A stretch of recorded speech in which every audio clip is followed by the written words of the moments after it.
Salut tout le monde et bienvenue chez Gentle Tenno. Aujourd'hui, pour notre première leçon, on s'attaque à un gros morceau puisqu'on va parler du premier raid, le droit à la rétribution.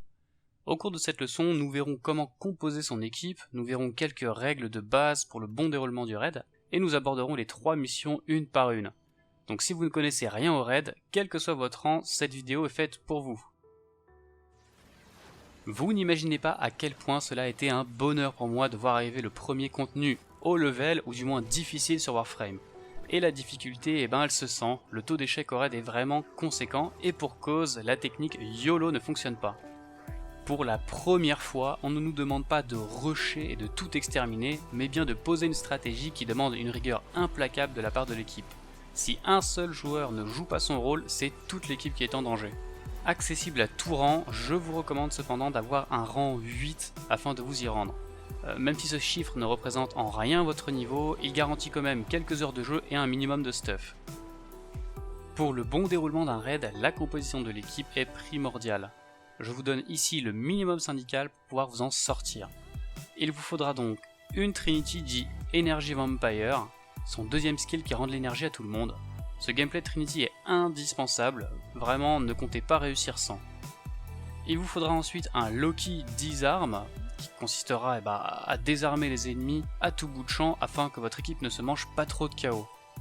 Il vous faudra également un Vauban, jouer durée et portée, son travail ce sera de spammer sa bastille sur l'ensemble de la carte afin de contrôler tous les mobs.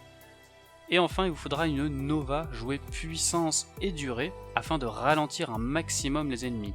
Ces 4 Warframes représentent le minimum à avoir, à cela vous pouvez ajouter une deuxième Trinity, un deuxième Loki, un deuxième Vauban.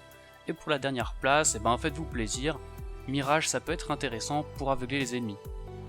De manière générale, je vous conseille d'utiliser un flux dans votre build, car en plus de spammer vos skills, certaines actions requièrent un bon quota d'énergie. Préférez également augmenter votre santé plutôt que votre bouclier, car pas mal de zones sont empoisonnées, et le poison ne prend pas en compte le bouclier. Dans votre équipe, il est préférable d'avoir un total de 4 projections corrosives, l'aura qui diminue l'armure des mobs. Cela annulera également l'armure du boss et vous permettra de tuer beaucoup plus facilement. Je vous conseille aussi d'avoir une ou 2 auras de régénération, ça va rendre le raid très confortable. Enfin, équipez-vous de quelques consommables de type restauration d'énergie pour les urgences. Maintenant qu'on a notre équipe type, voyons quelques règles de base. La première règle est sans doute la plus absurde et la plus importante. La respecter augmente drastiquement vos chances de réussite. Don't kill mobs, ça veut dire ne tuez pas les ennemis. Ça paraît bizarre lancé cru comme ça, mais je vous assure que cela prend tout son sens. Vous l'avez compris, quand un mob meurt, un autre apparaît et il faut de nouveau le désarmer et le contrôler. Deuxième règle, les revive en premier. Si un allié tombe au combat, vous devez impérativement l'aider. Avec lui, vos chances de réussite augmentent.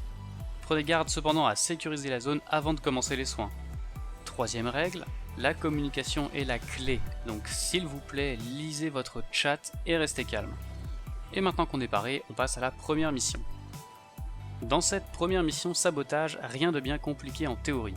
Le but est de détruire 4 injecteurs toxiques localisés dans 4 salles différentes à l'aide d'une batterie au tritium. Le protocole est assez simple, allez dans la salle centrale où trône le distributeur de batterie au tritium. Ici, vous devez hacker les 2 consoles adjacentes pour l'obtenir. Une fois ramassée, elle drainera le porteur de 25 d'énergie par seconde et pour un total de 1200 au terme des 50 secondes nécessaires à son chargement. Une fois chargée, elle devient instable et vous ne devez plus faire de mouvements brusques au risque de la faire exploser dans vos mains. N'attendez donc pas qu'elle soit chargée et sprintez dans une des 4 salles avec vos collègues et cachez-vous à côté de l'injecteur. Pendant ce temps, 4 consoles doivent être hackées afin de rendre l'injecteur vulnérable. Pour trouver ces consoles, suivez les câbles orange qui partent de l'injecteur. Certaines consoles sont cachées, et je vous laisse les joies de les trouver. Une fois vulnérable, droppez la batterie en changeant d'arme. Attention, la batterie doit être chargée à 100% avant d'exploser, dans le cas contraire, elle ne détruira pas l'injecteur. Voilà pour le protocole, vous n'avez qu'à répéter l'opération sur les 3 autres injecteurs et le tour est joué. Cette deuxième mission est de loin la plus sensible. En effet, ce hijack commence par une sorte d'énigme assez simple mais qui requiert une grande rigueur de la part de tous les joueurs. Et j'insiste sur le tous, vous allez vite comprendre pourquoi. Vous arrivez dans une salle rectangulaire. Comme d'habitude, prenez le temps de contrôler la zone. 8 pads orange sont répartis sur sa longueur.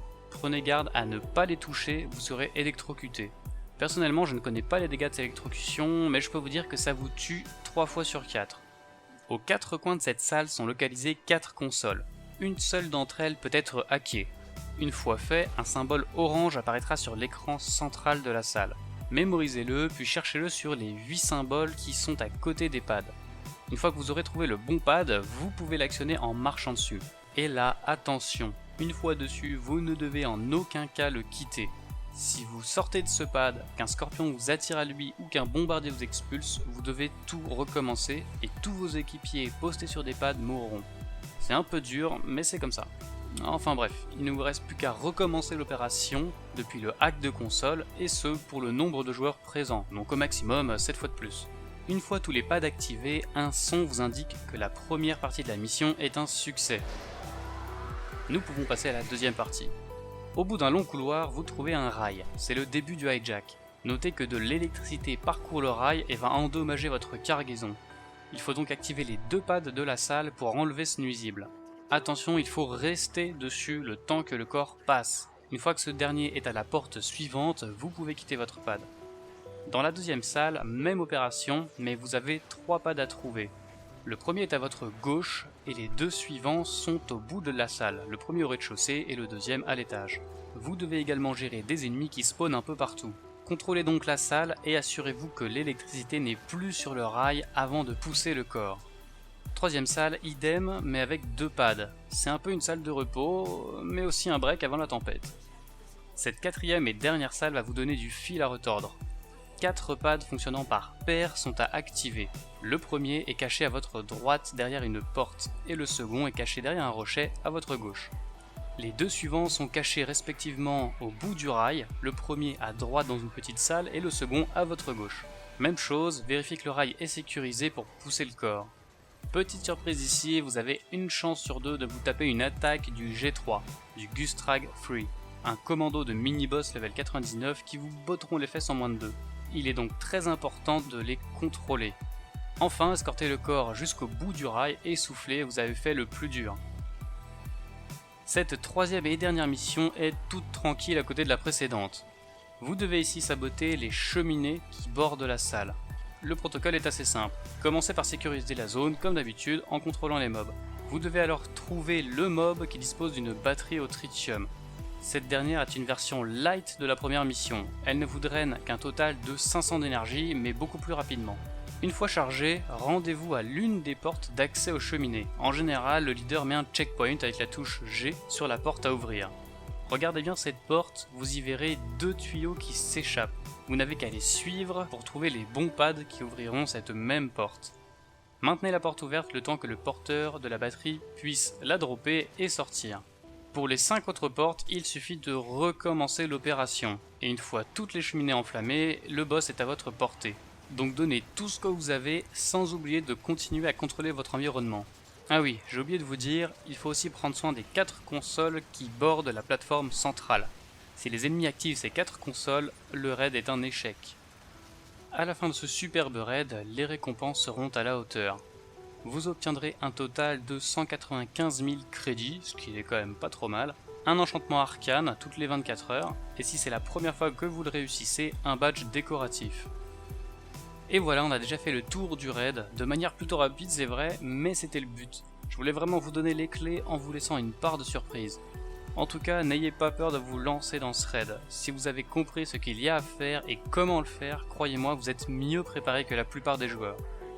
Comme d'habitude, n'hésitez pas à partager la vidéo aux gens que ça pourrait intéresser, posez vos questions si vous en avez et abonnez-vous, c'est gratuit. Merci à vous d'avoir regardé la vidéo jusqu'au bout et à très bientôt.